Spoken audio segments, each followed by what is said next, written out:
अब हम एक बड़ा दिलचस्प विश्लेषण आपके लिए करेंगे, क्योंकि अब हम कबीर सिंह के युग में संत कबीरदास के विचारों को डिकोड कर रहे हैं। आज संत कबीरदास की जयंती है और उनका जन्म 15वीं शताब्दी के आसपास हुआ था। संत कबीरदास सिर्फ भक्ति आंदोलन के एक सूफी संत नहीं थे, बल्कि वो सामाजिक जीवन का दर्शन शास्त्र भी बहुत अच्छी तरह से जानते थे। आज आपको उनके कुछ विचार जरूर जानने चाहिए। आज की चुनौतियों में वो बहुत काम आए।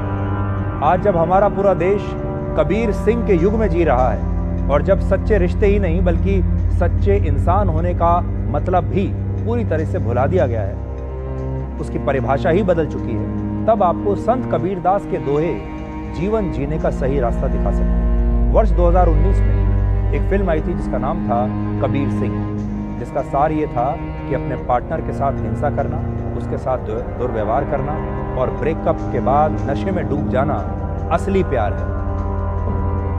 लोगों ने इसी को असली प्यार माना। उस समय बहुत सारी ऐसी लड़कियां थी जो कहती थी काश उनका प्रेमी भी ऐसा होता, लेकिन हकीकत में प्यार ऐसा नहीं होता। संत कबीरदास का एक मशहूर दोहा है जिसमें वो कहते हैं कि प्रेम को ना तो खेत में उगाया जा सकता है, ना ही बाजार से खरीदा जा सकता है। ये तो ऐसा भाव है जिसे पाने के लिए व्यक्ति को अपना सब कुछ त्यागना पड़ता है। लेकिन सोचिए आजकल जिस तरह की घटनाएं हो रही हैं, उसमें ये प्यार और ये त्याग क्या कहीं आपको दिखता है? आज रिश्तों में ज्यादातर झगड़े का कारण हमारी वाणी है, लेकिन कबीरदास इस पर भी एक दोहा लिख कर गए हैं और ये दोहा है, ऐसी वाणी बोलिए मन का आपा खोए, औरन को शीतल करे आपहु शीतल होए। यानी ऐसी मीठी वाणी बोलिए जिसमें अहंकार ना हो और आपके शब्द दूसरों को भी ठंडक दें और इससे आपको भी ठंडक और शांति मिले। क्या आप ऐसी भाषा बोलते हैं? कबीरदास का एक और दोहा है जो बताता है कि जीवन में पैसा नहीं बल्कि संतुलन और संतोष होना चाहिए। उनका एक दोहा है, साईं इतना दीजिए जामे कुटुंब समाए, मैं भी भूखा ना रहूं साधु ना भूखा जाए।